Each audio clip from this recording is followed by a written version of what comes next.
इरफान खान आपके सामने आपके चैनल रेनेगेड गुरु के साथ एक दफ़ा फिर मौजूद है। आज का टॉपिक हमारा है रेहाम खान को सलाम।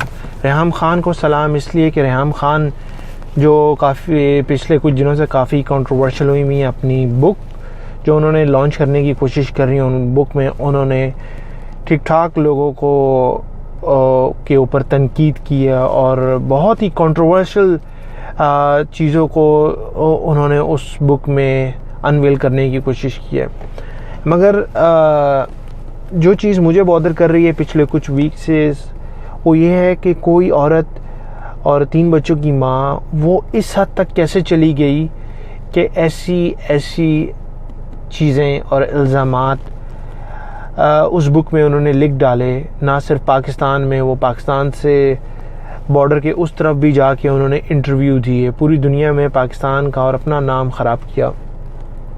मगर वो क्या चीज़ थी और उस ऐसी चीज़ उन्होंने उस बुक में लिखी जो एक शरीफ आदमी पढ़ते हुए भी सोचता है ऐसी चीज़ों को।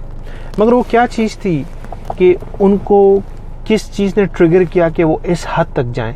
इसके लिए हमें ज़रूरी है कि rather than we condemn Reham Khan, we try to understand, because whatever suffering she's bringing and she's causing, she's not only causing that suffering to herself, she's causing that suffering to entire family, you know। अपनी पूरी family में वो ये इस hate से इस चीज़ें जो कर रही हैं वो सफ़र कर रही हैं। ना सिर्फ वो खुद सफ़र कर रही हैं, उनके बच्चे भी सफ़र कर रहे हैं।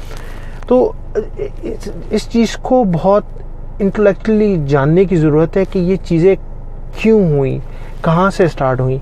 हमें बहुत ज़रूरी है कि हम रेहाम खान का बैकग्राउंड जानें इस मामले में। रेहाम खान जो लीबिया में बॉर्न हुई और पेशावर में ब्रॉड अप हुई, जिनका ताल्लुक़ हज़ारा खैबर पख्तूनख्वा हज़ारा साइड से है। वो पख्तून नहीं है, वो कहती हैं वो पख्तून है मगर वो एक पख्तून नहीं, उनका पूरा नाम रेहाम नैयर रमज़ान खान है।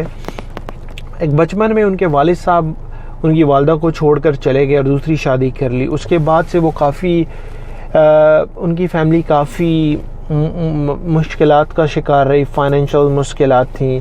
फिर बाप का प्यार नहीं मिला, केयर नहीं मिली, जो अटेंशन वो चाहती थी वो नहीं मिली, जिसका डेफिनेट इफेक्ट उनकी लाइफ पे पड़ा, उनकी और उनकी बहन की life. They had multiple divorce in their lives, they have multiple scandals, you know. वो ये लोग बच्चे एक आइडेंटिटी क्राइसिस का शिकार हो गए, एक नाम की तलाश में रहे, एक शनाख्त की तलाश में रहे। याद रखें, जब जो सिंगल पेरेंट्स के बच्चे होते हैं उनकी महरूमियाँ बहुत कम ही होता है, उनकी महरूमियाँ उनका स्ट्रॉन्ग पॉइंट बन जाए। उनकी महरूमियाँ हमेशा उनको हॉन्ट करती रहती। बहुत एक्सेप्शनल केसेस में होता है कि उनकी महरूमियाँ जो होती हैं वो उनकी ताकत बन जाती हैं।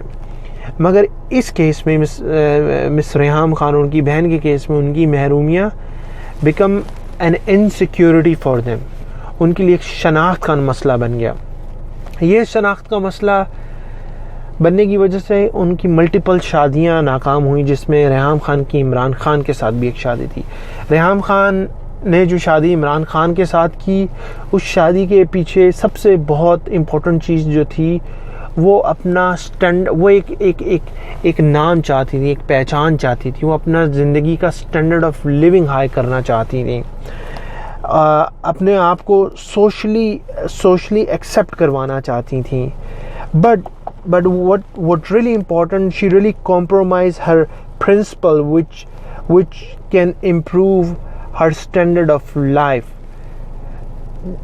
जब उन्होंने अपनी ज़िंदगी के प्रिंसिपल कॉम्प्रोमाइज़ किए to improve her standard of living rather the standard of life, उनकी ज़िंदगी ख़राब से ख़राब तर होती चलेगी। याद रखें, रिश्तों में सबसे मज़बूत रिश्ता रूहानियत का और नज़रिए का होता है, और जब एक रिश्ते के अंदर रूहानियत और एक नज़रिया ना हो, वो रिश्ता जो है वो ज़्यादा देर सस्टेन नहीं कर सकता। रेहाम खान जो अपना स्टैंडर्ड ऑफ लिविंग हाई करना चाहती थी, अपने आप को एक नाम देना चाहती थी, अपने आप को सोशली एक्सेप्ट करवाना चाहती थी, जब उन्होंने इमरान खान के साथ शादी की। ये तो हो गया, इमरान खान के साथ शादी करने के बाद उनको इज़्ज़त भी मिली, उनको कौमी भाभी भी कहा गया, उनको नाम मिला, उनको पैसा मिला, उनको शोहरत मिली, उनको आइडेंटिटी मिली. What on the other hand, what Imran Khan was looking for, Imran Khan was looking for a soul partner. Imran Khan चाहते थे कि वो अपना स्टैंडर्ड ऑफ लाइफ बेटर कर सकें, जहाँ उनको एक मीनिंगफुल, एक हार्टफुल रिलेशनशिप मिले, जिसके अंदर रिलीजियोसिटी भी हो, जिसके अंदर स्पिरिचुअलिटी भी हो. इमरान खान क्योंकि अपने ज़िंदगी के उस फेज से बहुत पहले गुजर चुके थे जहां उनको पैसे की ज़रूरत हो, जहां उनको नाम की ज़रूरत हो, जहां उनको आइडेंटिटी की ज़रूरत हो, जहां उनको सोशलाइजेशन की ज़रूरत हो, जहां उनको टीवी अपीयरेंसेस की ज़रूरत हो. इमरान खान जो अपनी ज़िंदगी स्टैंडर्ड ऑफ लाइफ को इम्प्रूव करने की कोशिश करना चाह रहे थे, वो अपनी ज़िंदगी में एक सोल, जब उन्होंने शादी की, इमरान खान ने उन्होंने वो सोच के शादी की कि वो अपनी ज़िंदगी में एक सोल पार्टनर लेकर आएंगे, स्पिरिचुअल पार्टनर लेकर आएंगे, अपनी ज़िंदगी को कंप्लीट करेंगे, ताकि उनकी ज़िंदगी में जो एक मिसिंग पार्ट था, एक स्पिरिचुअल पार्टनर का, एक पीस एंड हार्मनी का, एक हार्टफुल रिलेशनशिप का, एक मीनिंगफुल रिलेशनशिप का, वो फुलफिल हो सके.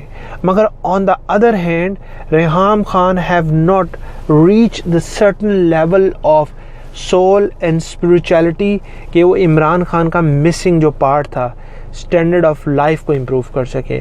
स्टैंडर्ड ऑफ लाइफ को इम्प्रूव ना करने की वजह से Reham Khan was more focusing on standard of living. She was compromising her principles where she can improve the standard of life. And that was the main reason between the conflict between Imran Khan and Reham Khan. इसी की वजह से रेहाम खान ने कभी भी अपनी ज़िंदगी में अपने वालिद साहब का नाम नैयर रमज़ान खान यूज़ नहीं किया, क्योंकि Reham Khan was ashamed of using her father name because she was looking for the identity. She was in kind of identity crisis कि अपने नाम के साथ वो एक नाम लगा सकें जिसको वो जो उनकी पहचान बन सकें, वो सिक्योर फील कर सकें, वो सोशली, वो इमोशनली, वो फाइनेंशियली सिक्योर फील कर सकें. इमरान खान के साथ उनको वो तो मिल गया, मगर जो इमरान खान साहब चाहते थे, he wants to raise his standard of living, वो नहीं हो पाया. जब इन दोनों शख्सियात में जब नज़रिए का क्लैश हुआ, इन दोनों शख्सियात में रूहानी कनेक्शन नहीं था, और जब नज़रिए का इख्तलाफ हुआ तो इन दोनों का जो नज़रिए का इख्तलाफ था वो इनकी डिवोर्स की सूरत बना.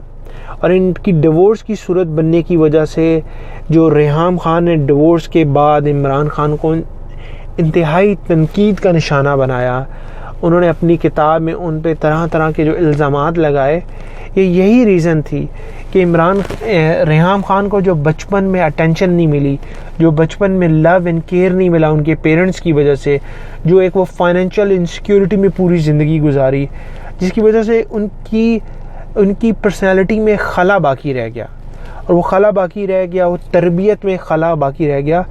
इस वजह से आज जो उनकी लाइफ में जो सफरिंग आप देख रहे हैं, उनकी लाइफ में जो पीस एंड हार्मनी नहीं है, ये उसकी बहुत बड़ी रीज़न है कि रेहाम खान आज आपको इतनी पेनफुल कंडीशन में नज़र आती हैं.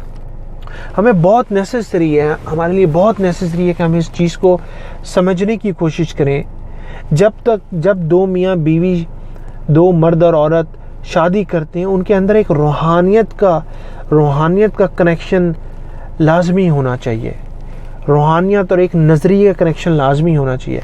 जब रूहानियत और जब नज़रिए का कनेक्शन होगा तो कभी भी उनको आर्जी सहारे लेने की ज़रूरत नहीं पड़ेगी. उनको कभी भी स्टैंडर्ड ऑफ लिविंग और स्टैंडर्ड ऑफ लाइफ के सहारे लेने की ज़रूरत नहीं पड़ेगी. इसलिए हमें चाहिए कि ज़रूरी कि हम अपनी बच्चों की तरबियत पे ख़ुसूसी तवज्जो दें. अगर कोई सिंगल पेरेंट है, बहुत ज़रूरी है कि अपने बच्चों की तरबियत पे ख़ास तवज्जो दे कि उसकी ज़िंदगी में, उसकी तरबियत में कोई खला महरूमी ना रह जाए. बिकॉज़ मैंने जिस तरह इनिशियली आपको बताया कि बहुत कम बच्चे होते हैं सिंगल पेरेंट्स के जिनकी तरबियत में कमी रह जाए और वो उस कमी को, अपनी महरूमी को अपनी ताकत बनाकर उसको रिकवर कर लेते हैं। बहुत एक्सेप्शनल केसेस में ये होता है। मेजॉरिटी जो बच्चे होते हैं उनके अंदर एक खला रह जाता है और वो एक जनरेशन चलता रहता है। आई होप आपको मेरी ये वीडियो पसंद आई होगी। If you like my video, please subscribe my video, give me a thumbs up, leave a comment in the bottom. I will see you in my next video. Take care. Allah Hafiz.